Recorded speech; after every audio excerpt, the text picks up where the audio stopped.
Imagine standing at the bedside of a patient and, well, their vitals look completely stable. Right, totally normal on the monitors. Yeah, exactly. The heart rate is steady, blood pressure is holding in a totally normal range, and, the ventilator is just efficiently pumping oxygen into the lungs. Everything was fine. Right. By all the macro level indicators, the medical interventions are working.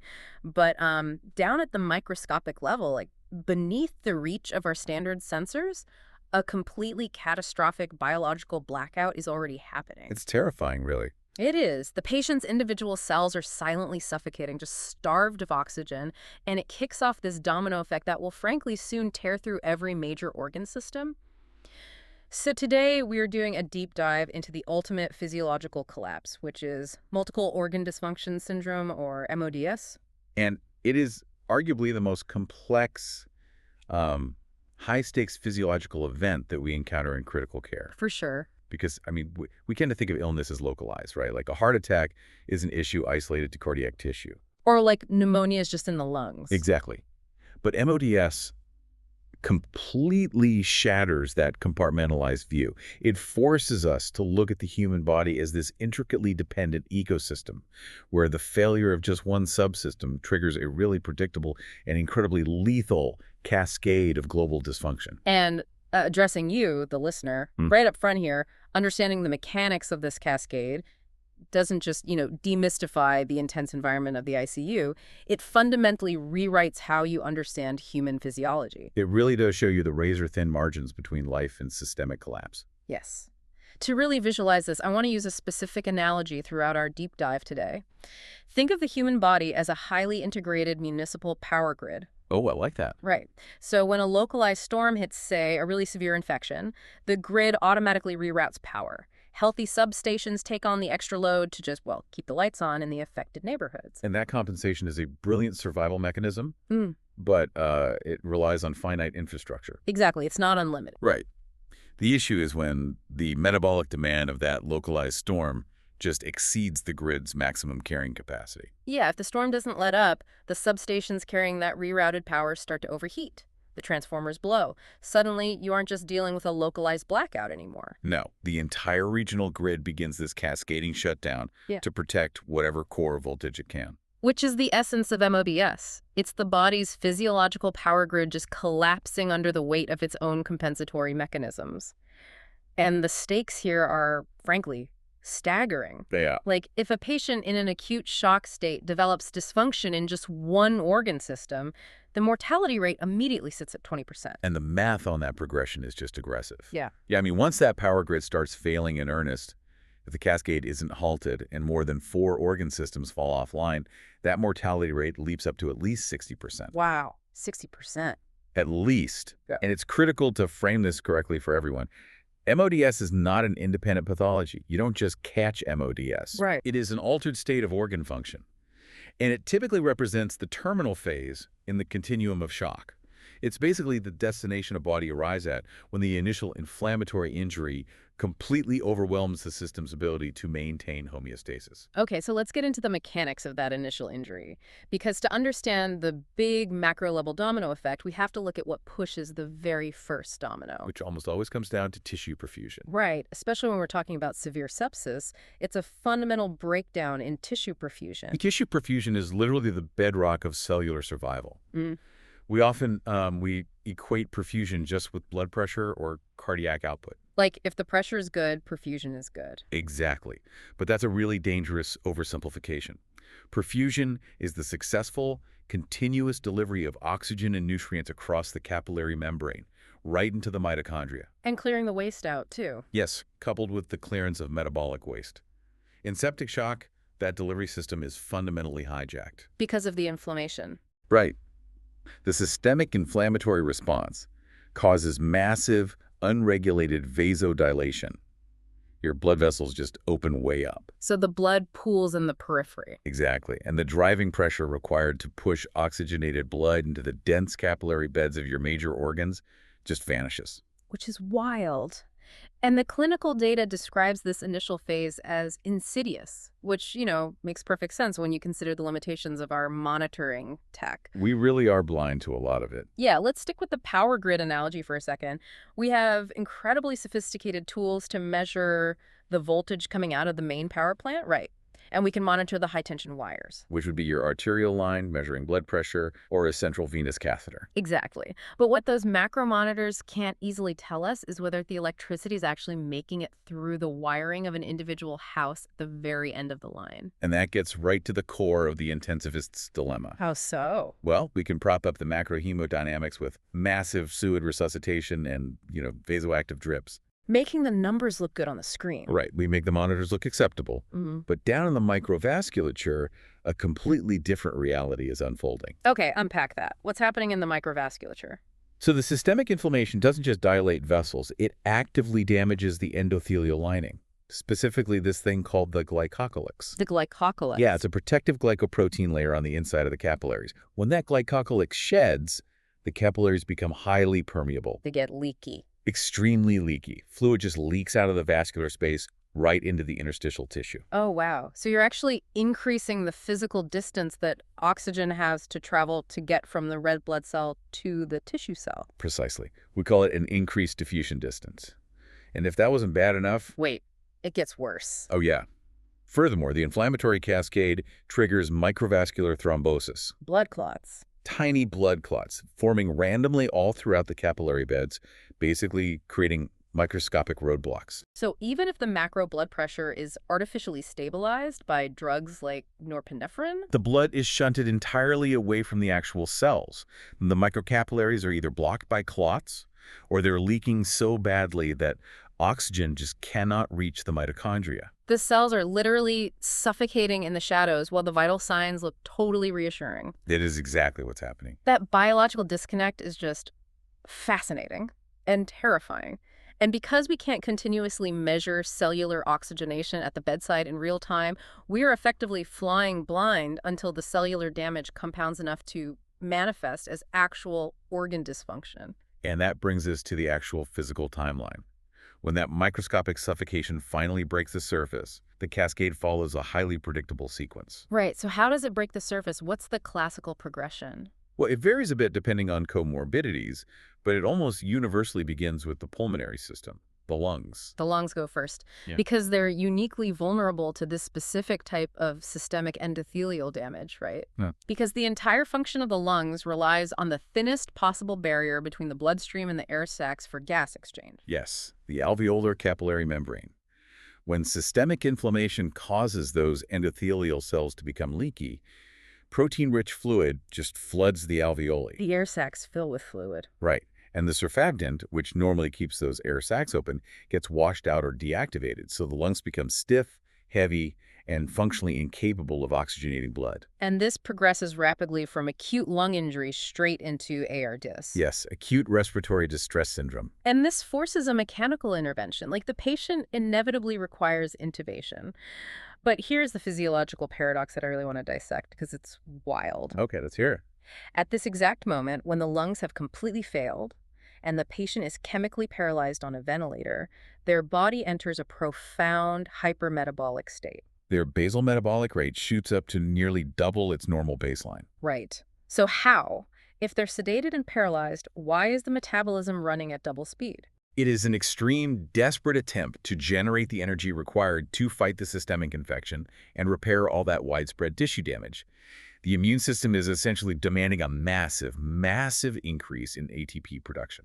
But the cellular engines are starved for oxygen because of that microvascular hypoperfusion we just talked about. Exactly. So if the mitochondria don't have oxygen to run the standard aerobic cycle, they're forced to switch to anaerobic glycolysis. And the exhaust product of that inefficient backup system is lactic acid. Which is why a rising serum lactate level is such a critical blaring alarm in the ICU. Exactly right.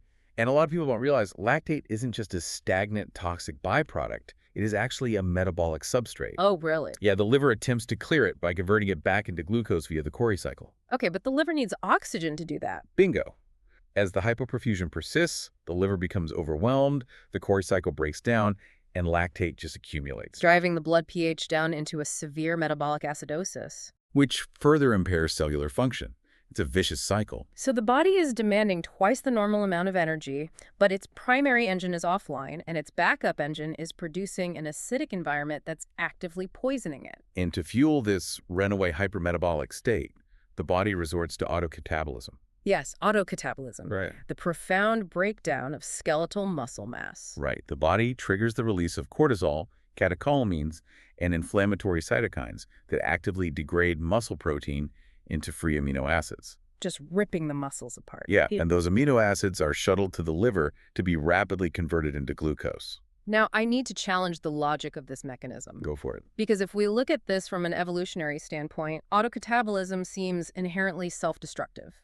I mean, prioritizing immediate glucose for the brain and the immune system makes sense if you are burning through, say, your biceps. But the body doesn't discriminate. It is actively breaking down the diaphragm and the intercostal muscles, the very skeletal muscles required for respiration. Yeah. How is destroying your own respiratory pump an evolutionary advantage? That is the fatal flaw in the systemic inflammatory response when it meets modern medicine. The fatal flaw, explain that. Well, evolution designed this intense inflammatory cascade to outlast a localized temporary stressor. It was an acute survival mechanism meant to bridge the gap during a brief period of starvation or maybe trauma. So it was never meant to last for weeks? Never. It was never designed to handle weeks of prolonged, artificially sustained survival on mechanical ventilation. Oh, wow. The biological algorithm is completely blind to the fact that it is dismantling its own ventilatory mechanics. It just registers a critical systemic deficit of glucose and cannibalizes the nearest available protein source to bridge the gap. It's basically pulling the copper wiring out of the neighborhood substations to feed the main reactor. That's a great way to put it. It works for a few hours, but it guarantees the eventual collapse of the entire infrastructure. Which brings us to the critical threshold in the MODS timeline. Right, around the 7 to 10 day mark. Yes. Once this hypermetabolic state and autocatabolism have been raging for a week, the secondary dominoes fall. Specifically the hepatic and renal systems. The liver and the kidneys. Let's look at the mechanisms driving this specific time frame. Why exactly 7 to 10 days for the liver and kidneys to visibly fail? Well, the time frame really reflects the compounding nature of the microvascular ischemia we discussed earlier. It takes time for the damage to build up. Let's look at the kidneys first. Say kidneys. The kidneys receive about 20% of the total cardiac output because they are constantly filtering the entire blood volume. They are highly metabolically active. They need a lot of power. Huge amounts of power. Specifically, the epithelial cells lining the renal tubules, which require massive amounts of ATP to actively transport ions and concentrate urine. And when the systemic blood pressure drops or the microvasculature clots off, those highly demanding tubule cells are suddenly starved of oxygen. Exactly. And they undergo ischemic injury leading to acute tubular necrosis, or ATN. So the cells die. The cells literally die and slough off right into the tubular lumen, creating these microscopic casts that physically obstruct the flow of urine. They clog themselves up. Right. But this doesn't happen instantaneously. It takes days for the cellular necrosis to accumulate, for the tubules to become fully obstructed, and for the glomerular filtration rate to drop so low that we finally see a significant clinical spike in serum creatinine. And the onset of anuria, they start making urine? Exactly. The power grid's filtration substations are physically clogged with their own dying infrastructure. Yes. And simultaneously, around this same 7 to 10 day window, the liver begins to fail. We see elevated bilirubin and abnormal liver enzymes. What is happening within the hepatic architecture? So the liver has a unique dual blood supply, the hepatic artery and the portal vein. But the architecture of the liver lobule makes the cells nearest the central vein, which is known as zone 3, particularly susceptible to hypoxia. They're at the very end of the oxygen delivery line. Precisely. So as perfusion drops globally, these zone 3 hepatocytes experience severe ischemic necrosis. Furthermore, the Kupffer cells become dysfunctional. What are Kupffer cells? They're the specialized immune macrophages residing in the liver. Ah, okay. Which means if they fail, the liver is no longer clearing circulating bacteria or filtering out the inflammatory cytokines that are driving the hypermetabolic state in the first place. Yes. It creates a devastating feedback loop. Wow. And as the hepatocytes fail, bilirubin, which is the breakdown product of heme, starts to accumulate in the bloodstream. And that causes jaundice, right? Right, clinical jaundice. Yeah. But bilirubin isn't just a marker. At high levels, it is directly cytotoxic. It's toxic. Highly. It actually uncouples oxidative phosphorylation in the mitochondria of other organs. Yeah. So the failure of the liver actively accelerates the cellular suffocation occurring in the rest of the body. That is an incredible detail.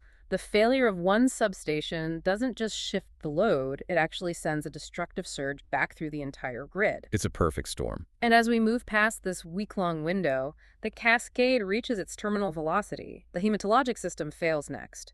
We see the onset of DIC, disseminated intravascular coagulation. And DOC is the ultimate paradox of coagulation. How so? Because the systemic inflammation triggers widespread, unregulated clotting throughout the microvasculature, which we touched on earlier. Right, the microscopic roadblocks. But this rampant clotting rapidly consumes all the body's available platelets and clotting factors.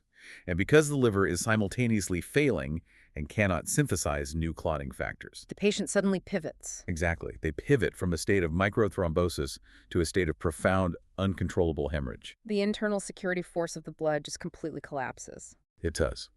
Leaving the final, core systems totally exposed.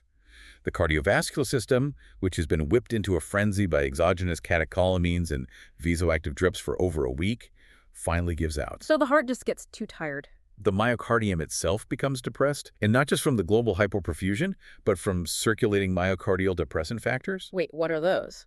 They're specific cytokines that actually blunt the contractility of the heart muscle. Plus, the receptors on the blood vessels become completely desensitized to the vasoactive drips. Oh, so the drugs stop working. You can max out the norepinephrine, and the blood pressure simply will not respond. Vasoplegia sets in. And without the driving pressure from the heart to overcome the rising intracranial pressure? Cerebral perfusion halts. The neurologic system shuts down, progressing into a deep coma. The main reactor goes dark. Yes. This entire sequence just paints a grim picture. Once that first domino falls, once ARDS sets in and the metabolic cascade begins, the momentum seems almost insurmountable. It is incredibly difficult to reverse. Which naturally raises the question of prediction and anticipation. Like, how do intensivists evaluate a patient in the early stages of shock and anticipate whether their physiological grid is going to hold or whether it's going to collapse into MODS? We rely really heavily on clinical severity assessment algorithms, most notably the SOFA score, which stands for Sequential Organ Failure Assessment, and the APACITY scoring system. Okay, let's break down the biology underlying these algorithms rather than just treating them as, magic calculators. What specific physiological markers are these scoring systems tracking to quantify the gradient of failure? Well, they are essentially tracking the progression of that microvascular collapse we've been discussing. Right. The SOFA score, for example, evaluates 6 specific organ systems daily. For respiratory function, it doesn't just look at basic oxygen saturation. It calculates the PaO2-FiO2 ratio. A PF ratio. Right, which measures exactly how much oxygen the lungs can transfer into the blood compared to how much pure oxygen the ventilator is forcing in. A dropping ratio indicates progressive alveolar capillary membrane failure. And for coagulation, I assume it tracks the plummeting platelet count, which signals the onset of that microthrombosis consumption we see in early DIC. Exactly, and it uses serum creatinine and urine output to gauge the progression of acute tubular necrosis in the kidneys. So it's very specific. Very. By tracking the rate of change in these specific biological markers, the SOFA score gives us an objective, numerical representation of the physiological strain. It helps us differentiate a patient who is mounting a successful compensatory response from a patient whose cellular reserve is quietly depleting. Cellular reserve. That is the key phrase there. The clinical data puts a massive emphasis on baseline comorbidities, really heavily spotlighting advanced age as a primary risk factor for MODS. Yes, age is a huge factor. And this comes down to the concept of physiologic reserve, right? Exactly. Physiologic reserve is essentially the anatomical and functional buffer zone your organs possess above their baseline resting requirement. So extra capacity. Right. In a young, healthy adult, the cardiovascular system can easily quadruple its output to meet the demands of a hypermetabolic state. The kidneys possess millions of healthy nephrons, far more than needed for just daily filtration. The battery has a massive deep charge. That's a great analogy. But with advanced age, that reserve naturally erodes. The myocardium stiffens, the total number of functioning nephrons declines, and the pulmonary compliance decreases. Crucially, there is also the factor of immunosenescence. Immunosenescence, meaning the aging of the immune system. Yes, the natural, gradual deterioration of the immune system. When a severe infection hits an older adult, their depleted physiological batteries simply cannot power the extreme, energy-intensive systemic inflammatory response required to fight it off. Which brings us to a critical, deeply counterintuitive clinical point. We're trained, by TV and movies to expect a life-threatening infection to present with massive, undeniable Right, symptoms. the dramatic medical shows. Yeah. A soaring 104-degree fever, profound shivering, and exploding white blood cell count. But the data emphasizes that in older adults, the initial warning signs of an impending MODS cascade might just be subtle, like no flashing red lights. And the physiology explains exactly why. Generating a high, spiking fever requires a massive expenditure of metabolic energy. Right. The hypothalamus dictates the new temperature set point, but the body has to physically generate that heat through intense muscle shivering and severe vasoconstriction. An older adult with compromised physiologic reserve and a blunted cytokine response simply does not have the cellular ATP available to mount that pyrogenic response. Oh, wow. So the absence of a fever isn't a sign that the infection is mild. It's a terrifying indicator that the body doesn't even have the energy to sound the alarm. Exactly. What's fascinating here is that the lack of a robust inflammatory response is the red flag. That's crazy to think about. Often, the only outward sign that the microvasculature is collapsing under the weight of sepsis is a really subtle shift in mentation. Because the brain is so sensitive. Exquisitely sensitive to slight drops in perfusion and oxygenation. If an older patient suddenly becomes lethargic or exhibits mild, unexplained confusion, coupled with a barely elevated temperature of maybe 99.5 degrees Fahrenheit. You cannot wait for the classical symptoms of shock to appear. No. By the time the macrovitals crash, the microvascular cascade is already well underway. That completely reframes the entire diagnostic approach. It means the medical team has to be aggressively proactive. They do. So let's transition to the bedside. The subtle signs are spotted, the SOFA score is creeping up, the lactate is rising, the microvascular mutiny has begun. What is the cohesive strategy to halt this cascade? We know the ultimate goal is to reverse tissue hypoperfusion, but how do you accomplish that when the entire power grid is actively destabilizing? The resuscitation strategy relies on executing 4 interconnected pillars simultaneously. Okay, 4 pillars. And you cannot sequence them. They must be deployed in tandem. All at once? Yes. The absolute first priority is controlling the initiating event, what we call source control. If the trigger is sepsis, this means immediate administration of broad-spectrum empiric antibiotics and aggressive surgical debridement of any necrotic tissue or abscesses. You have to neutralize the storm before you can even begin repairing the grid. Exactly. But while those antibiotics are taking hours or days to halt the bacterial replication, you have to execute the second pillar, aggressively promoting adequate organ perfusion. And this is a massive physiological balancing act, right? It is arguably the most complex fluid dynamics problem in medicine. We start with aggressive volume resuscitation using intravenous crystalloids. We're trying to fill the vascular space to increase the driving pressure. But wait, remember the endothelial glycocalyx is damaged, the capillaries are leaky. So don't you run the risk of simply flooding the interstitial spaces? Like, you push liters of fluid, but instead of staying in the blood vessels to push red blood cells to the tissues, the fluid leaks out into the lungs, worsening the ARDS. Or into the abdominal cavity, increasing intra-abdominal pressure and further crushing the kidneys. You're exactly right, which is why we rely on the Frank-Starling law of the heart. Okay, what is that? We give fluids only to the point where the myocardium is optimally stretched to maximize cardiac output. Beyond that point, extra fluid is purely detrimental. I see. Once the tank is functionally full, we shift to vasoactive agents. We use norepinephrine, which has a high affinity for alpha-1 adrenergic receptors, to clamp down on the peripheral vasculature and artificially recreate the vascular tone that the systemic inflammation destroyed. You force the blood pressure high enough to overcome the microvascular resistance and push oxygen into the end organ. Okay, so while that hemodynamic manipulation is happening, the team is simultaneously executing the third pillar, nutritional support. We discussed the autocatabolism earlier, the body stripping its own respiratory muscles for glucose. Halting that self-destruction is paramount. It is, and the route of that nutrition is biologically crucial. We heavily prioritize enteral feeding using a tube that goes directly into the stomach or the jejunum rather than intravenous parenteral nutrition. Why is the route so important if the goal is just getting calories into the bloodstream? Because of the gut mucosa. The lining of the gastrointestinal tract is highly metabolically active, and it relies on the direct presence of nutrients in the gut lumen to maintain its structural integrity. Okay, so if it doesn't get food directly? If you bypass the gut and feed the patient entirely through an IV, the intestinal villi atrophy, the tight junctions between the epithelial cells break down. And the gut is full of trillions of bacteria. Exactly. When the gut barrier breaks down, those enteric bacteria translocate directly into the bloodstream. Oh, wow. It creates a secondary wave of sepsis that can re-trigger the entire MODS cascade, just as you're getting the initial infection under control. That is wild. Yeah, enteral feeding isn't just about providing calories.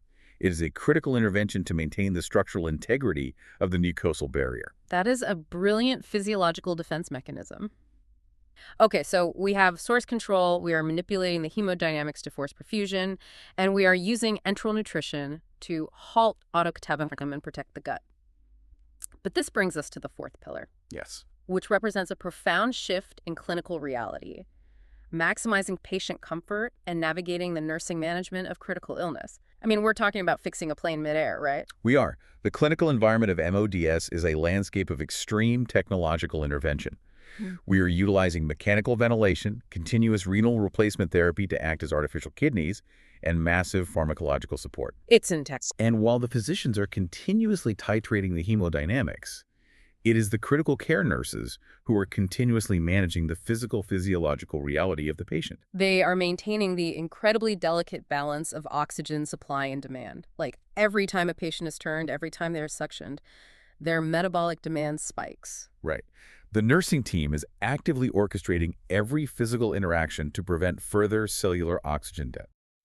But beyond the physiological management, the nurses serve as the vital communication bridge between the highly technical medical reality and the patient's family. Managing MODS requires an acute awareness of the limits of medical technology. And this delves into a deeply complex aspect of critical care, because we possess the technology to mechanically support almost every failing organ system.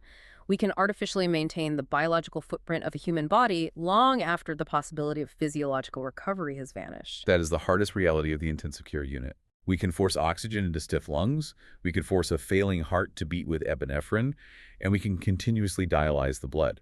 But those interventions are a bridge. Right. If the microvascular damage is so severe that the cells are undergoing irreversible necrosis, the bridge leads nowhere.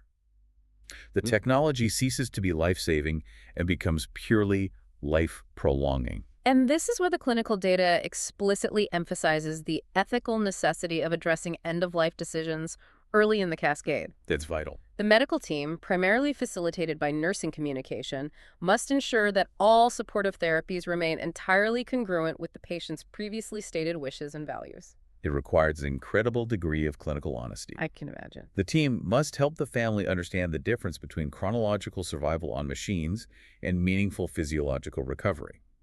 If a patient has an advance directive stipulating they do not want prolonged mechanical preservation without the hope of neurological or physical restoration, honoring that directive. Choosing to withdraw the vasoactive drips and the ventilator. Yes. And shifting entirely to palliative comfort measures.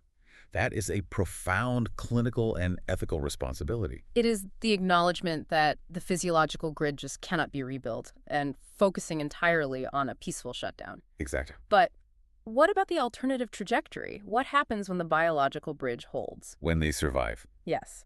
The antibiotics clear the primary infection, the fluid resuscitation and vasoactive drips successfully force oxygen back into the microvasculature, the ARDS slowly resolves, and the kidneys begin filtering again. The cascade is halted, the machines are systematically disconnected, and the patient survives the ICU.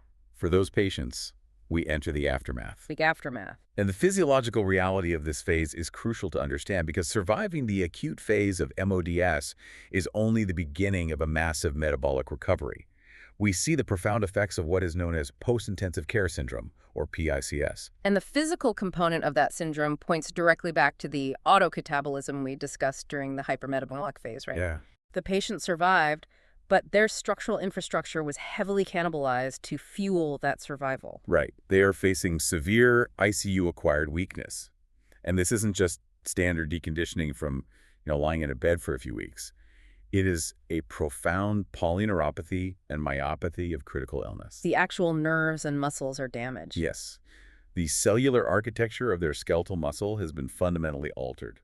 The motor neurons themselves may have suffered ischemic damage during the prolonged periods of microvascular hypoperfusion. So a patient might wake up extubated and cognitively clear, only to find they literally lack the muscular force required to lift their own arms. Or to stand, or even to swallow effectively. Oh, The wow. physiological debt incurred during the hypermetabolic phase has essentially come due. And the timeline for reversing that debt has got to be grueling. It is. Muscle protein synthesis is a highly energy-intensive, slow biological process, particularly when the body is recovering from severe systemic inflammation. The rehabilitation is measured in months, sometimes years, and requires immense sustained physical therapy. I want to look at the psychological weight of that recovery from the patient's perspective. It has to be an incredibly isolating and frustrating experience. Oh, without a doubt. Like, you are told you achieved a medical miracle, you beat a staggering mortality rate, yet your body feels utterly alien and broken. This is where the clinical literature circles back to the absolute necessity of open, realistic communication from the nursing and rehabilitation teams. If we connect this to the bigger picture, knowledge is functionally therapeutic in this phase. How so? If a patient doesn't understand the underlying biology of what happened to them, that profound weakness feels like a personal failure, or a sign that they are still actively dying. Right, they don't know why they can't move. But if the clinical team can explain the mechanism of autocatabolism, if they can sit down and explain, your body didn't fail you. It executed a brilliant, brutal triage. It dismantled your skeletal muscle to prioritize feeding your brain and your liver so you could survive the shock state. It fundamentally reframes the trauma. Exactly. It shifts the patient's perspective, helping them view the immense muscular weakness, not as a permanent defect, but as the biological scar of their survival. That is so powerful. That understanding is vital for generating the psychological endurance required to participate in the arduous physical rehabilitation. It provides the context required to rebuild the grid. This brings us full circle on an incredibly intense physiological journey. We started deep in the microvasculature, looking at the silent, invisible breakdown of tissue perfusion. You did. We saw how the shedding of the endothelial glycocalyx and the formation of microthrombi essentially short-circuited the biological wiring, starving individual cells of oxygen, even while the macrovitals appeared stable. Right, and we trace the consequence of that cellular suffocation into the hypermetabolic state. The body shifting to anaerobic glycolysis, the accumulation of lactate, and the desperate, self-destructive mechanism of autocatabolism to secure glucose. We looked at the classical sequence of the cascade breaking the surface. The lungs flooding in ARDS, followed by the highly predictable 7 to 10 day threshold, where the kidneys succumb to acute tubular necrosis and the liver zones face ischemic failure. And we dissected the compounding feedback loop of bilirubin toxicity and the terminal collapse into DIC and vasoplegia. Yeah. We explored the clinical strategy of anticipation, looking at how tools like the SOFA score track the progression of microvascular failure and highlighting why the depleted physiologic reserve and immunosenescence in older adults often mask the severity of the initial infection, making the absence of a fever the loudest warning sign. Exactly. And we walked through the 4 pillars of intervention: securing source control, utilizing the Frank-Starling curve and vasoactive agents to force macroperfusion, protecting the gut mucosa with enteral nutrition. And the profound nursing reality of managing oxygen demand while navigating the heavy ethical responsibilities of end-of-life care. The core takeaway is the incredible interdependence of our biological systems. Understanding the mechanisms driving MODS allows us to view human physiology not as a collection of isolated organs, but as a deeply integrated network where every cellular action has systemic consequences. And that understanding has a very practical application for you, the listener. It equips you with the physiological context to be a much stronger advocate in a healthcare setting. Knowing that subtle cognitive changes and a low-grade temperature in an older loved one might be the sole outward indicators of an impending microvascular collapse allows you to push for early, aggressive assessment. Absolutely. It also underscores why articulating and legally documenting your own end-of-life wishes is so crucial. It provides the medical team with a clear framework when navigating the limits of what technology can achieve versus what biology can actually recover. It's one of the most important things you can do. But I want to leave you with a final thought to mull over, looking toward the future of critical care. We have spent this entire deep dive discussing the lethal lag time between the moment the microcapillaries begin to suffocate and the moment our macro monitors finally register the failing organs days later. That invisible window. Right. The entire cascade gains its deadly momentum in that invisible window. So, consider where medical technology is heading. What if the next great leap in critical care isn't a stronger vasopressor or a more advanced mechanical ventilator? What if it's smaller? Exactly. What if the revolution happens at the microvascular level? Researchers are currently developing real-time sublingual capnography sensors that sit right under the tongue and measure the exact carbon dioxide output of the microscopic capillary beds in real time. That's incredible. They're looking at nanotechnology and circulating biomarkers that can instantly quantify endothelial shedding. Imagine a future ICU where the monitor doesn't just show the macro blood pressure, but displays the real-time oxygen extraction ratio of the individual cells. That would change everything. It really would. If intensivists could see the microscopic mutiny the exact second it begins, if they could instantly detect that first cell switching to anaerobic metabolism, could they intervene fast enough to ensure that the very first domino never even falls? It's a profound question. Could the cascading blackout of multiple organ dysfunction syndrome be eliminated entirely? Something to think about. Until next time, thanks for joining us on the Dean Dive.